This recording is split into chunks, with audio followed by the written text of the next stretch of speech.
Hi, my name is Pamela Ormston and I'm an oil painter. Today is Wednesday, the 3rd of September 2025. I am at home in my studio in Cullercoats in the northeast of England. I'm originally from Dublin, where I did a fine art degree. I've always loved painting at university, but I never really found a subject that I connected with, and as a result, after university, I kind of just let painting go. Following my degree, I went into teaching, and I've been teaching art for almost 20 years. As a result of teaching, I'm a bit of a jack of all trades, and I can and have turned my hand to anything and everything. But there was definitely a shift in my own personal art practice around the time I started having kids, and I just felt this overwhelming urge to create. And then about 5 years ago, we moved from the city to the coast, and really it was this house move that then really pushed my own art practice into action. I just became completely obsessed with the coast and the sea and the water and the busyness that's kind of drawn to the seaside, whether it's sea swimmers going into the sea in all weathers, or the kids being completely wild and uninhibited and free on the beach, or the colours that the seaside presented in sunbathers and ice creams and seaweed. I also started to sea swim around this time, and I started taking photographs under the water of my swimmer friends. I'm totally taken in by how the colour and the light interacts with the form of the body, and even this would change depending on which beach we're swimming at. In the summer here, there are kids lining up for hours, one after the other, to jump in off the pier at Cullercoats Bay. It's amazing. There's just something about the freeness and the excitement of the seaside, and then the memories that provokes that just absolutely captures me, or captivates me, and gives me the motivation to paint and then to keep painting. I realise as well that being a mother is inextricably linked to my art practice, and in a few different ways.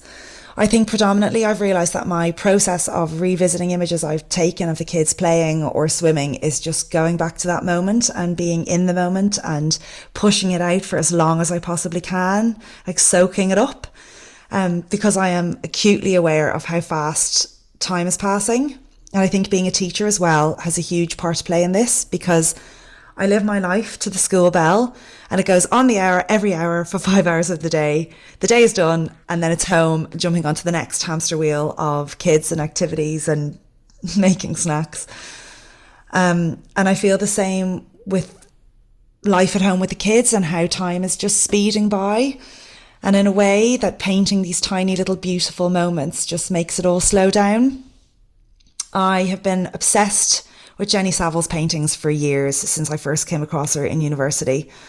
I am just so completely in awe of her skill to be able to mark make with such incredible freedom and create something that's so abstract but also so figurative at the same time. There's also something that speaks to me in her work about the imperfection of the body, and that connects into my own feelings around my own body and how becoming a mum has changed my body.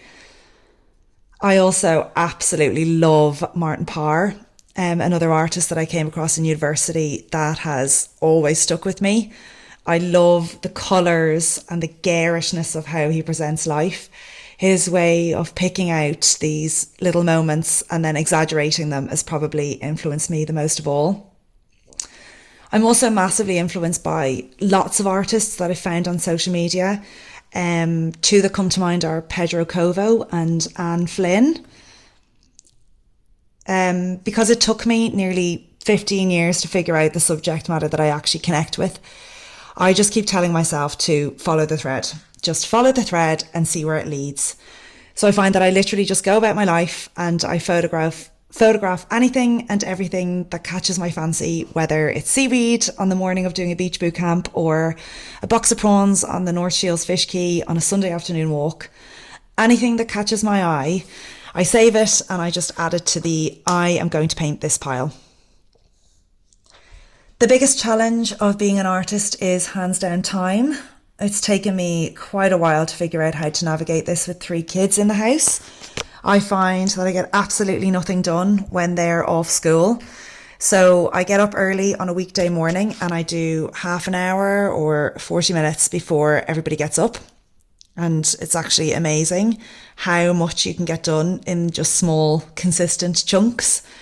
The beauty of oil paint as well is that you don't need to tidy it up. You can just leave it and come back to it, and there is no time of setting up or cleaning up at all. I wish I could go back actually and tell my younger self to stop comparing myself with everybody else. There's always going to be someone better than you and someone not so good as you. And really, all that matters is what you're doing. Over the years, as an art teacher, I have tried every medium, every technique, everything and anything. But it's always been painting that I've come back to. And more recently, in my desperation to find some time to paint, I realised that there's no point trying to carve out time on my own with kids in the house. So I've just started to bring them along with me into my art practice. So either I paint with them and we make something collaboratively together, or we make something kind of sequentially where I'll paint something and then one of them will paint something on top of it and then I'll paint on top of it again. And I feel that there's definitely something in this, whether it's representative of the chaos of family life or trying to find yourself within the role of being a mum. I'm not 100% sure what it is yet, but I'm going to keep exploring it for sure. I love a good podcast while I paint. I have tried to listen to audiobooks, but I realise that actually it's the background noise I need.